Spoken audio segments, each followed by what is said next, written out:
En este programa nos acompaña Cristina Simona Alcaine, dramaturga y directora de escena, graduada en Dirección Escénica y Dramaturgia por la ESAD de Castilla y León y diplomada en Interpretación Textual por la Escuela La Manada, Centro de Investigación Teatral.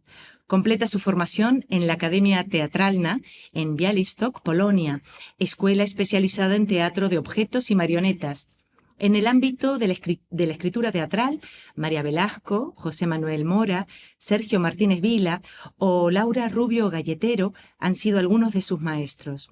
Ha sido residente en la tercera edición de Residencias Artísticas de Ayudantes de Dirección de Escena en el Teatro Español y las Naves del Español en Matadero, colaborando con directores como Luis Luque, Sharon Friedman, Andrés Lima o María Ruiz. Ha escrito, entre otras obras, El cuerpo que en el camino se esparce, Golondrina de mar, La fertilidad de los cuerpos, La tristeza de los cítricos y su último texto, El hijo ardió.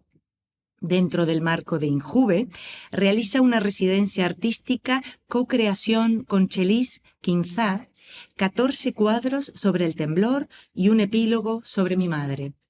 Como dramaturga ha sido galardonada con el primer premio en los concursos Octavo Certamen Francisco Nieva para dramaturgias contemporáneas para títeres y teatro de objetos, con su texto La fertilidad de los cuerpos, ediciones Antígona, y en la tercera edición de premios de textos dramáticos Juan José Ferrando, con su texto La tristeza de los cítricos, editorial Tirano Banderas.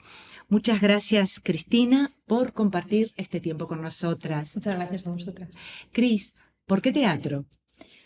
Pues yo creo que llegué al teatro un poco por casualidad, la verdad. No he sido típica niña que haya hecho teatro desde que era muy pequeñita, ni mis padres se han dedicado como a la cultura, aunque siempre han tenido una vena artística que yo creo que sí que me han transmitido.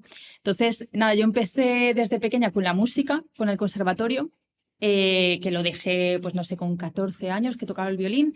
Y nada, poco a poco me metí en el bachillerato de artes escénicas y música, conocí a una amiga que hacía teatro, me metí como en una compañía de musicales, que estaba ahí cantando Los Miserables y fue divertidísimo. Y nada, poco a poco, un poco por casualidad, fui viendo que me gustaba el teatro, que me encantaba estar en escena, aunque después no me he dedicado a ser actriz. Y nada, fue un poco eso, como un camino un poco de casualidades y de ir cogiendo caminitos que se me iban abriendo y un poco por casualidad estoy aquí con el teatro. ¿Y el descubrimiento en la dramaturgia cómo se dio? Pues yo siempre he escrito desde pequeña, que eso sí que ha sido como, eso sí que es constante, ¿no? Desde que soy pequeña yo sí que recuerdo em, que cuando era muy peque me asomaba como a la ventana de mi cuarto y me ponía así apoyadita en la ventana mirando la luna, yo muy intensa desde pequeña, y me ponía a escribirle poemas a la luna y a las estrellas, tal. Después salía a caminar por el jardín, miraba al cielo por la noche, ¿no? Y eso fue evolucionando y empecé a escribir poesía cuando era adolescente y como en la, sí, adolescente hasta los 20 años. Y bueno, como me gustaba el teatro, como empecé con el teatro, dije, ¿por qué no? Y al principio yo pensaba que iba a ser como algo que me iba como a encarcelar un poco a nivel de formato, y después con el tiempo me he dado cuenta de que es todo lo contrario, que la escena, lo bonito que tiene es que te da la libertad para tú escribir lo que quieras, en los formatos que quieras, porque al final yo creo que es lo hermoso de la escena es que tiene esa amabilidad, ¿no? De que todo lo que escribes es susceptible de ser escénico. Y yo creo que eso ha sido lo que principalmente me enamoró de la dramaturgia y por lo que he seguido. ¿Recuerdas la primera obra que viste? Sí.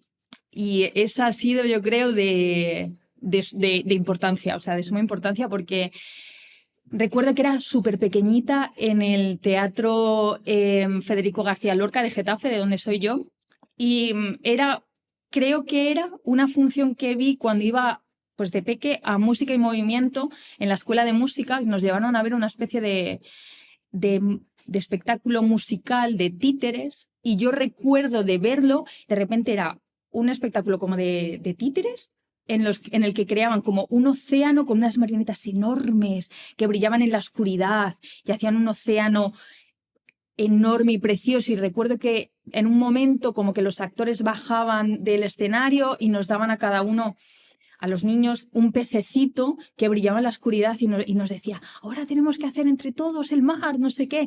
Y claro, y nos daban a cada uno la marionetilla esa, íbamos todos haciendo así con el pez.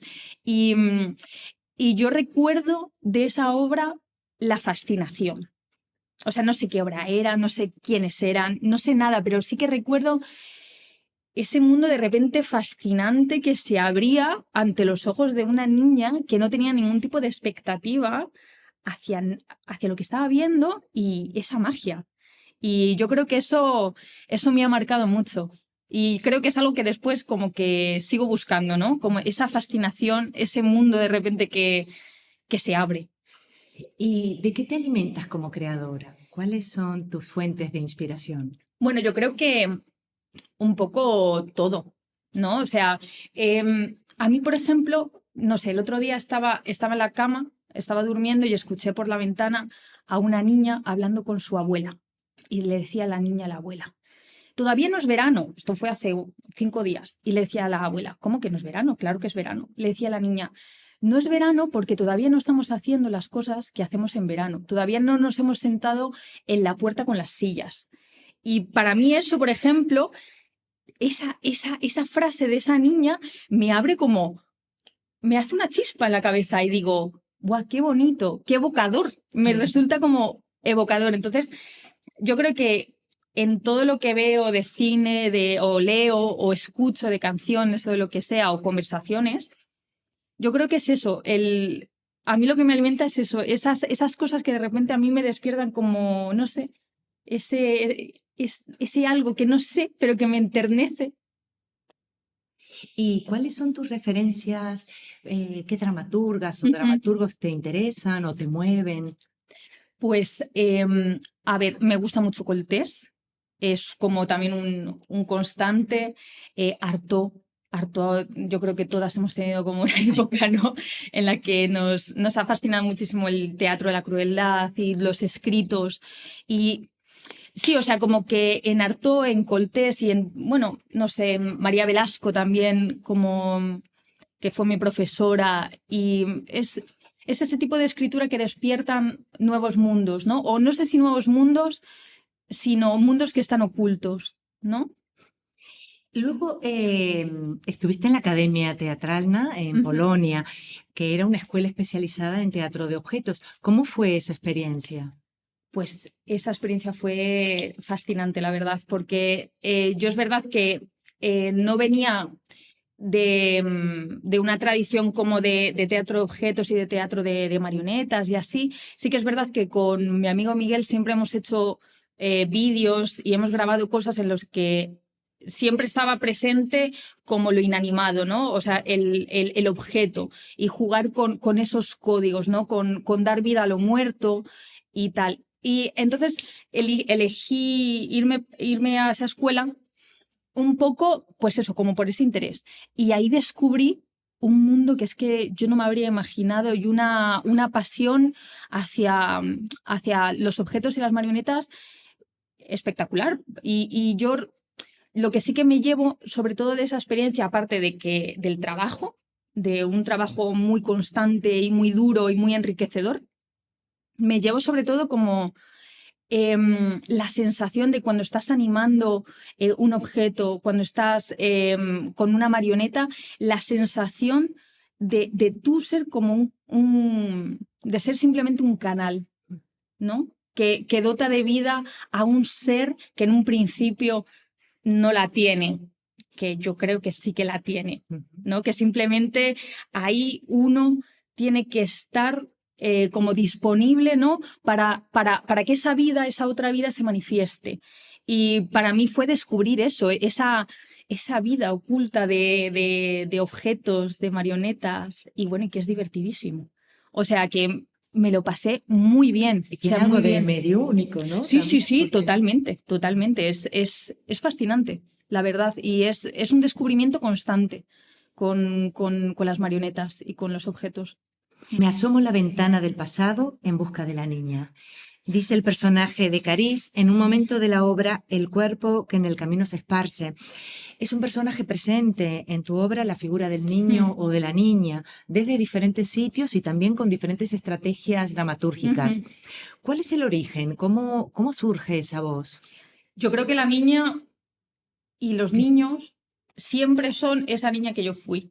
Creo que eso es así. Obviamente no estoy siempre representando el mismo momento una y otra vez, pero tiene que ver con la inocencia y sí, con la mirada inocente hacia la vida y con la protección también de la inocencia, ¿no? Que parece muchas veces que vivimos un poco en una sociedad y unos tiempos que no tienen mucha consideración para con los niños. Y yo creo, le voy a decir, sí, o sea, yo creo que esa mirada es algo que debemos cuidar porque en esa mirada inocente se hallan muchas de las respuestas del mundo, ¿no? Con esa amabilidad, con esa ternura con la que se trata el mundo, tiene que ver con esa mirada infantil y con esa fascinación hacia la vida. Entonces, yo creo que en todas mis obras hay como un anhelo por recuperar esa mirada infantil y esa mirada inocente. Y por eso también, que tiene que ver todo el rato con mi escritura, es un retorno, sí, es un recuperar, ir al pasado para poder volver a sentir eso, ¿no? A tener esa mirada. Seguimos en el cuerpo que en el camino se esparce. El coro de putas dice, terminado. ¿Acaso algo así puede terminar? Puede esconderse, retirarse para descansar, pero nunca desaparecerá de verdad. Míranos. ¿Acaso parece que la guerra haya terminado? Somos la prueba perfecta de que la guerra sigue estando entre nosotros. ¿Desde qué lugares te interesó trabajar aquí? Claro, esto fue un trabajo de la escuela de la ESAD. Entonces, el trabajo era escribir una tragedia, ¿no? O sea, una obra que tuviese como los elementos de la tragedia. Y a mí me interesaba mucho a este respecto y que tiene que ver con, pues eso, con la guerra y con toda esa herencia que tenemos, ¿no? De la violencia, ¿no? De cuándo comenzó la violencia, cómo podemos parar este ciclo constante que tenemos prácticamente como en nuestro ADN, ¿no? Y en nuestro ADN, cómo podemos parar ciertas violencias que nos preceden. Y para mí esta obra tiene que ver con esto, ¿no? Como el poner el punto final a las violencias que se han ejercido sobre, bueno, en este caso es el coro de putas, ¿no? Sobre las putas, pero también sobre el personaje principal que es Carice, que también su padre es un alto cargo, es un militar, ¿no? Que él ha ejercido, ya ha hecho la guerra y toda su familia ha hecho la guerra y ella siente también la guerra en su cuerpo y está en el cuerpo de este coro. Y es el decir, ¿cómo podemos parar esto? Si es que se puede. Y para mí sí que es verdad que creo que este círculo de violencia lo tenemos, es una cosa que está con nosotros como seres humanos, pero para mí sí que es importante, como siempre, poner un punto como de salvación, ¿no? O de esperanza. Decir, vale que esto es así, pero creo que hay formas de que esto se pare. ¿Y el personaje cuerpo de tierra de la obra? Pues es interesante porque ese personaje surgió como al final de la escritura. O sea, yo terminé la obra y me faltaba algo como para el recorrido del personaje protagonista. Y entonces, como que reflexionando y así, surgió este personaje. Y yo creo que es la primera representación de la naturaleza que hago en mis obras, que después lo voy a desarrollar. Y es verdad que es como un poco parlanchín. Es un personaje un poco parlanchín para lo que yo estoy como acostumbrada cuando hablo de la naturaleza en mis obras, ¿no? Que para mí son personajes que tienen mucha presencia, pero que guardan silencio. Pero en esta obra yo creo que es esa primera manifestación, ¿no? Y pongo en palabras por primera vez ese anhelo, ¿no? Ese anhelo de la protagonista por volver a sentir a esa madre ¿no? Que es la madre de todas y que es eterna y que hemos perdido, pero que añoramos. Yo creo que es ese primer momento. Pero hay una ventaja que tiene la comida rápida que jamás podrá tener el intelecto: los aditivos. Viva el glutamato monosódico que le gana la batalla al pensamiento. Ahora estamos en tu obra Golondrina de mar. La risa, decía José Sánchez en Cuerpos Ajenos, La uña rota 2017, es una de las estrategias de resistencia de los oprimidos. Sirve para combatir físicamente la depresión de la pena. ¿Cómo fue involucrarte en este código diferente al que sueles trabajar? A ver, yo quiero creer que a pesar de que mis obras que tengan siempre como este pozo trágico y como, sí, trágico, que a pesar de eso siempre hay algo de humor en mis obras, o por lo menos algo de ironía, ¿no? Pero sí que es verdad que esta obra está pensada para que sea una comedia y para que sea una comedia. Y fue fascinante también, porque es verdad que tampoco estoy como muy habituada a escribir comedia, pero me di cuenta de que esto es algo que ya sabemos, ¿no? Pero que a lo mejor hasta que no lo ponemos en práctica no nos damos cuenta de que al final el hecho de que escribas comedia no significa que estés evadiendo ciertos temas sensibles o ciertos temas importantes, ¿no? Porque al final esta obra habla de la locura y habla de la soledad, ¿no? De cómo la falta de esos vínculos, que además, otra vez, este personaje tiene una falta afectiva una falta de vínculo con su madre, ¿no? Que es esa búsqueda. Eso le está rompiendo por dentro y eso le hace, o sea, desarrollar como una enfermedad mental, ¿no? Pero creo que dentro del código del humor se vuelve muchísimo más tierno, muchísimo más amable, y yo creo que la locura también tiene esa parte, o sea, se puede plasmar desde esa parte amable, no siempre desde esta cosa como pesimista, y obviamente que es un problema. No voy tampoco a decir lo contrario, pero creo que se puede tratar con ternura y con amor hacia los personajes. Sí. Pasamos Muy a otra bonito. obra donde la descripción de los personajes son masa cobriza representada con un material de textura similar al de las mantas ignífugas, color cobrizo brillante, fuego, una luz pequeña, inofensiva, cuerpo humano femenino. Estamos en la fertilidad de los cuerpos. ¿Cómo surgió la escritura de este texto?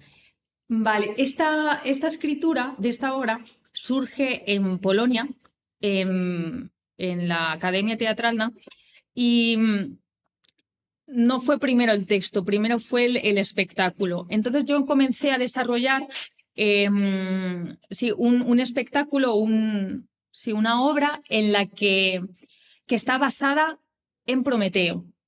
Porque en primer lugar la masa cobriza se llamaba Prometeo, y tiene que ver con el origen, ¿no? El origen el origen de la vida y la creación del ser humano, ¿no?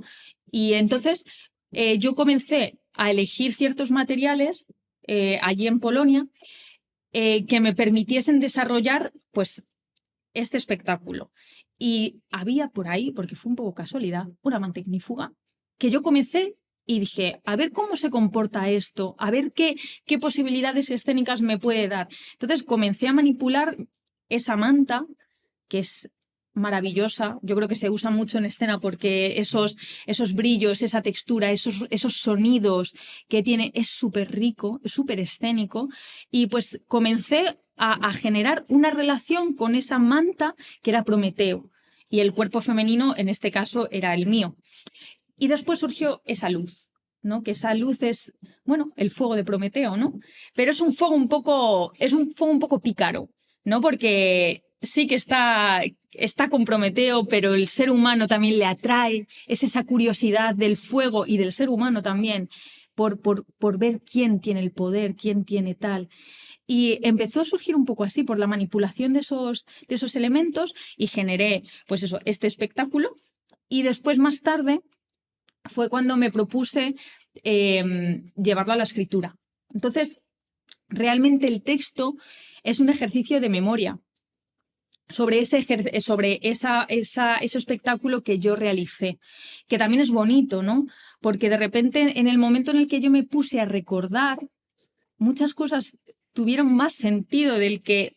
Y otros sentidos también se perdieron, ¿no? Porque al final, cuando tú llevas una cosa al papel, se pierden unos sentidos y viceversa, ¿no? O adquieren otros, o se alimentan, no lo sé. Pero eso fue un ejercicio de recuerdo y de jugar con las acciones y la poesía, ¿no? De decir, vale, ¿cómo puedo yo este universo que he creado en base a acciones, cómo puedo yo generar esta atmósfera que realmente yo creé? ¿Cómo la transmito al papel? Entonces, se creó este juego con lo atmosférico y con las acciones.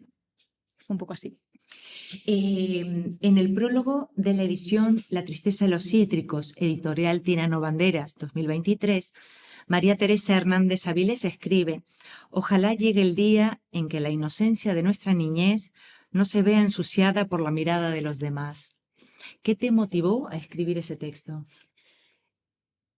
Ese texto lo comienzo a escribir, pues otra vez por ese recuerdo de la niña que caminaba en el jardín. Y yo cuando era pequeña, mi jardín estaba como dividido en tres. Había un magnolio, esto en mi cabeza, yo no sé si nadie lo tenía establecido así en mi familia, pero yo sí. Había un magnolio que era como de mi primo, un olivo que era de mi hermano, y había un limonero que era mío. Y ese limonero, había una cosa fascinante que yo decía, ¿qué pasa aquí? Que era que ese limonero se moría y después volvían a nacer, porque hubo una nevada enorme, el limonero se quedó hecho el pobre un trapo, estuvo ahí plantado tiempo, pero que no, el pobre ni iba para adelante ni iba para atrás, estaba como muerto y de repente hubo un año que de repente aquello volvió a sacar limones.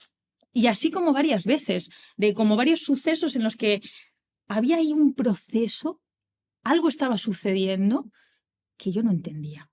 Y que yo dije, aquí es. Es aquí. Es aquí, sí, es en esa fascinación, ¿no? Y en ese enigma, que es a lo que vuelvo, es el enigma que nos presenta la naturaleza y que yo siento que necesito interrogar, ¿no? Y saber qué hay detrás. Entonces esa obra surge de ahí, de ese enigma. Y después, por supuesto, el personaje de la niña que se interroga, que interroga a ese árbol, ¿qué le está sucediendo? No, porque ya después, obviamente, esto surge a partir de una cosa que es mía íntima, ¿no? Un momento mío vital, pero que después, obviamente, surge la historia y surge unos personajes y tal. Y es eso, y la niña se pregunta.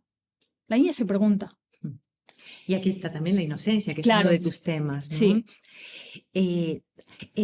Tu última obra, El hijo ardió, tenemos el personaje de Lu, el niño, Lidia, y agregas también, aunque guarden silencio, las madres. ¿Cómo fue trabajar esas voces que tienen tanta fuerza y a la vez son tan silenciosas o silenciadas? Fue un proceso muy hermoso, la verdad, porque yo además en un principio sí que me planteaba como que ellas sí estuviesen presentes en la obra, ¿no? Porque la cosa de la obra es que la madre de Lu y todas sus antepasadas ha muerto dando a luz a sus respectivas hijas, ¿no? Ese es un poco como el peso de Lu, ¿no? De decir, ¿por qué yo soy el primer y el único hijo vivo sin la capacidad de generar otra vida? ¿Qué pasa con mi madre? ¿Qué pasa con todas esas madres que me han dejado solo o no? Entonces, yo quería, en un primer lugar, ponerlas como en personajes presentes y que hablasen. Pero me di cuenta de que no tenía sentido para el personaje ni para mí, porque esto tiene que ver con el aceptar el vacío y aceptar el silencio y aceptar la muerte, ¿no? También, el decir, ¿cómo me relaciono yo, cómo se relaciona este personaje con aquellas cosas que ya no están?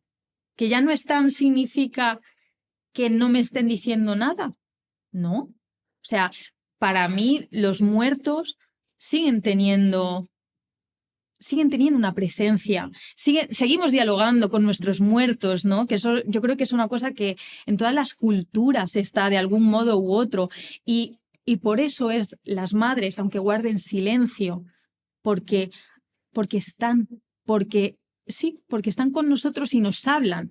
Lo que pasa es que es eso, es el aceptar que su lenguaje, su modo de comunicarse a lo mejor con nosotros no tiene que ver con lo verbal, a lo mejor es una cosa tan íntima también, ¿no? Tan personal. Y yo creo que el reto de Lu y el reto de la obra es un poco ver el cómo dejar ese vacío, ese silencio, habitar. ¿Cómo hago para que habite? Y para que Lu se pueda reconciliar con ese silencio. O cómo me puedo yo reconciliar también con ese silencio. Y yo creo que sí, es un poco eso. Me gustaría acabar con algo que escribiste en El Hijo Ardió. Y si es este el último sueño en el que nos encontramos, o el último en el que tú eres tú y yo soy yo. Mi amor, ya no tengo miedo. Somos un tránsito hacia un sueño más antiguo y tengo el cuerpo igual que la palabra, suspendido en nuestras bocas a punto de extinguirse. ¿Son ellas las que me agarran de la mano y respiran conmigo o eres tú? ¿Son ellas las que sostienen mis piernas o eres tú? Ya no busco, ya no pregunto, me duele, me abre, me rasga, me rompe, ya viene, ya nace. Mil gracias, Cris. Es un placer tenerte aquí y compartir este espacio de encuentro. Por disfrutar el escucharte siempre. Muchas gracias. Nos vemos la semana que viene. Eso no es. Mientras tanto, vayan al teatro.